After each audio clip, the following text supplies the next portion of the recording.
Ray's world, tragic Ray starts to take. Ladies and gentlemen, boys and girls, men who act like children of all ages, welcome into the My Pie. If you're listening to this, may God have mercy on your soul. Today we are going to be processing together, you, me, all three of us, some of the landing spots for the rookies that we just saw in the most recent rookie draft. I'm actually using this mic. Gonna go ahead and tuck it back in. So we're going to check them out. We have got a few great ones, a few terrible ones. I'm going to process some of my thoughts, give you guys a little picture inside my mind.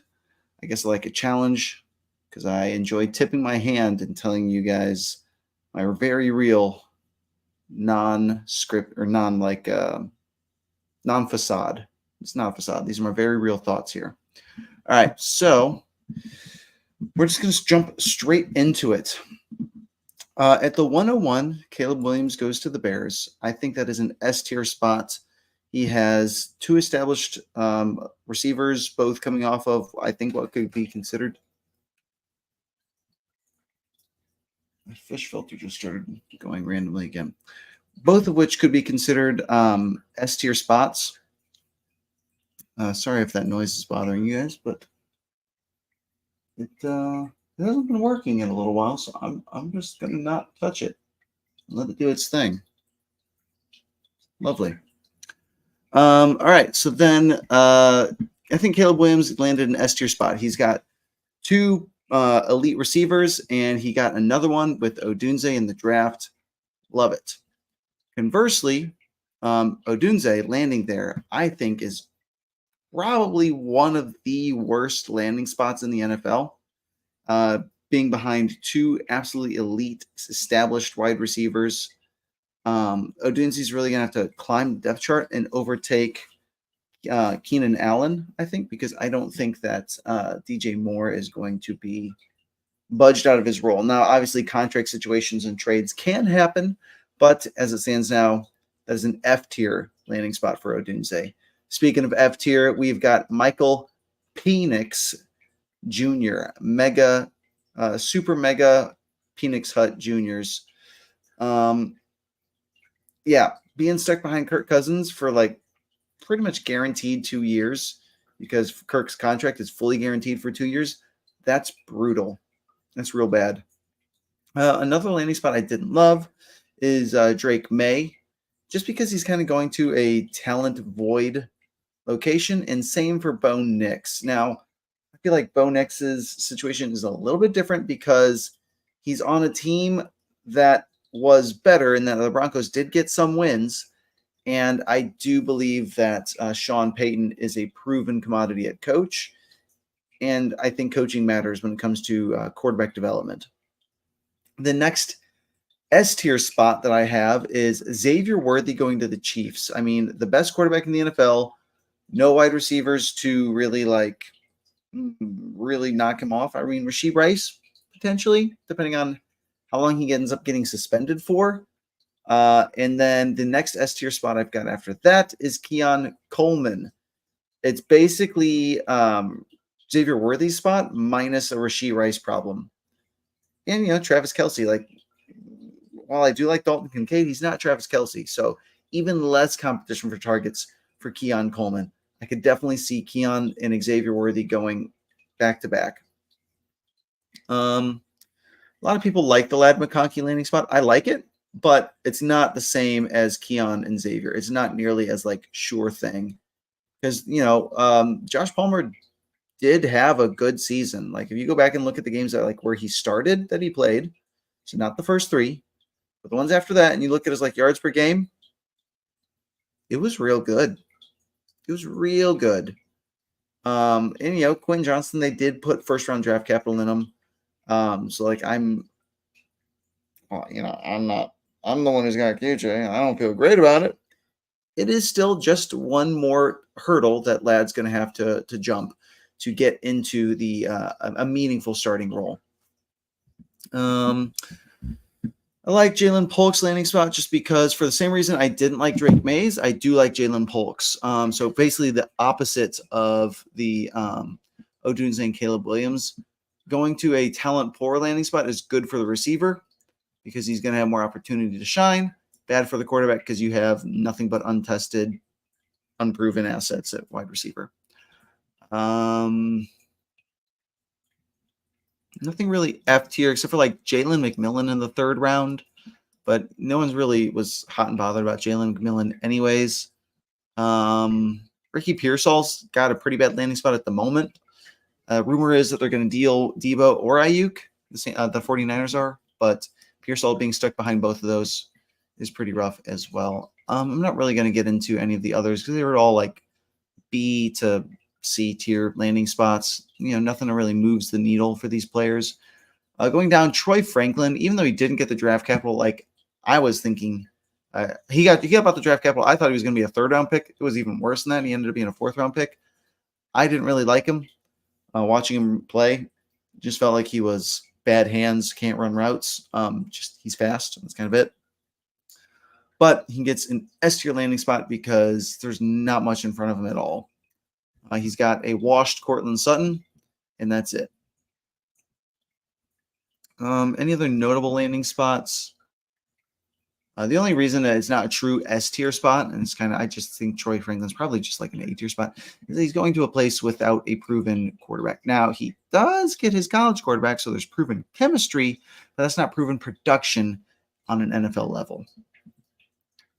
There are a bunch of really bad landing spots for the running backs. Like, usually the 4th round running backs, there's like 1 or 2 where you're like, oh, yeah, I could see a path for him, but like Bucky Irving. Bucky gets cuckied. Will Shipley to the Eagles. That kind of sucks. Stuck behind Saquon. Ray Davis to the Bills is probably one of the better ones in this round, honestly, in that like he could carve out a role for himself as a goal line back because they clearly don't trust Jared Cook in that role. Isaac Guerrero, big fan of his pre-draft process, skyrocketed up draft boards, but he goes to the freaking 49ers. It's so tragic. Ugh. Who else? Sione Vaki, something like that. Sion Vaki goes to the Lions, also really bad. Braylon Allen goes to the Jets. Now, I gave this one like a C tier just because like guys in this round, you're not really expecting to start. If they have a chance to start, it's S tier. Now, Braylon Allen not really getting a chance to start here, stuck behind my boy, Breece Hall. So, but he has a chance to get a role. Maybe he's a goal line back. He's the big, dumb, 240, for the meathead coaches. He's just a gigantic man who doesn't have much wiggle, but, big guy, go few inches all need, touchdown score. Ruh, caveman, man. Ooh, ooh. So yeah, I like Braylon Allen's landing spot a little bit, but not much. It's probably D tier in all honesty. Going down the list, the only thing noticeable at this point, like F tier landing spots really don't matter. Once you get to the 5th round and on, you weren't really going to draft him anyways. So F tier really doesn't matter. All we're going to talk about is the few S tier landing spots that got snagged from the 5th round and later. At 166 overall, running back Tyrone Tracy goes to the Giants. Now that is an amazing spot. He only has 1 running back ahead of him, Devin Singletary, who has been solid, but is certainly not an unascendable depth chart. Bub Means, wide receiver to the Saints. S tier name, S tier landing spot. I know that he's got the guy that I didn't draft because I drafted Sky more like an idiot. Chris Olave. I know that he has Chris Olave there. However, the guy in front of him isn't Chris Olave. When you're a 5th round pick, that's not the guy in front of you. That's the guy like way in front of you. And, if you're thinking of it as a race, you got to catch the guy that's right in front of you before you go and catch the guy that's way in front of you. And the guy who's right in front of him is undrafted free agent Rashid Shaheed, which is another S tier name. 2 S tier names, only one of them can come out on top. So because he's an undrafted free agent and he's like fine, he's been good. He's been elite, far from elite.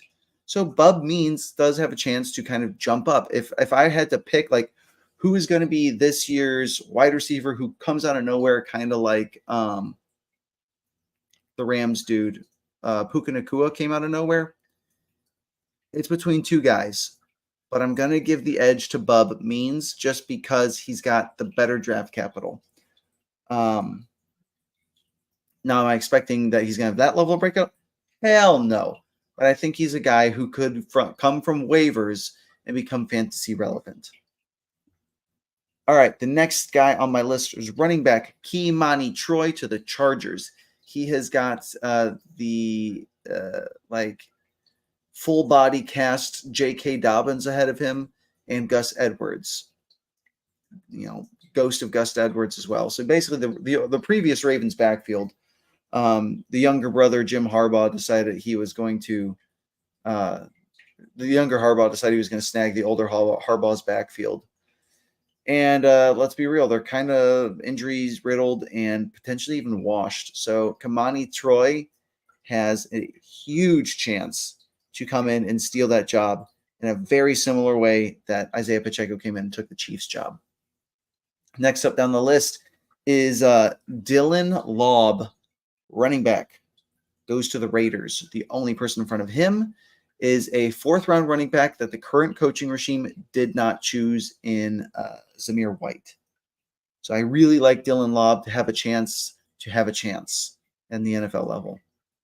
The other wide receiver whose spot I quite liked was Ryan Flournoy for the Cowboys. I think Ryan Flournoy is a guy that you need to keep an eye on solely because of landing spot. I've got no clue who this guy is. No clue who Kimani Troy was. No clue who Bub Mean was. No clue who Tyrone Tracy Jr. was. However, these guys have an ascendable depth chart. And these late round picks, that's all you're looking for. Next up on the S-tier landing spots, 7th round, I put Devon Velley to the Broncos. I think he's like a 26-year-old rookie. I think he's like something crazy. Like Velus Jones Jr. was the last rookie. I don't even know if he was a junior, but I'm just going to add junior. I think Velus Jones was the last rookie that I saw that was this old. But he's wide receiver, goes to the Broncos. So Devon Velley goes to the Broncos at 236 overall in the 7th round. I'm just looking for a guy to have a chance to get the field at this point. And he has that.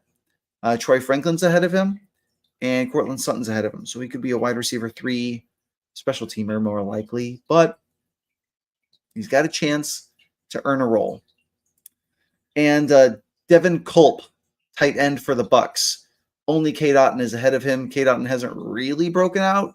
He's looked fine, but fine is another word for replaceable at the NFL level. So I like Devin Culp to have a chance, if you know what I'm saying. So like these are guys that you're probably not going to take with a draft pick. However, if you have some fab and your roster sucks ass, cough, cough, Brett and Eddie, it's not that your guys' roster sucks ass. It's that your bench sucks ass. You've got some stars, I'll give you that, but your bench sucks ass. So get rid of those, 28-year-old wide receivers who you like. If they're in your starting lineup, like you're just kind of hosed that week. Get rid of those guys. Those guys, you've seen their ceiling. You know what they are. They're nothing. Move on and add some of these guys with your fab. Add these S-tier landing spot guys, and then maybe even some guys like a Jamari Thrash who he could end up as a slot wide receiver for the Browns. Just guys who have a chance to have a chance. So if any of you guys are curious about my list, just hit me up. I'll share it with you guys. I'm an open book. I'm so pumped to start the draft tomorrow. I will see you guys then. Rich, you're on the clock. Good luck, buddy, and have fun. Raise world, raise world, raise world, raise world.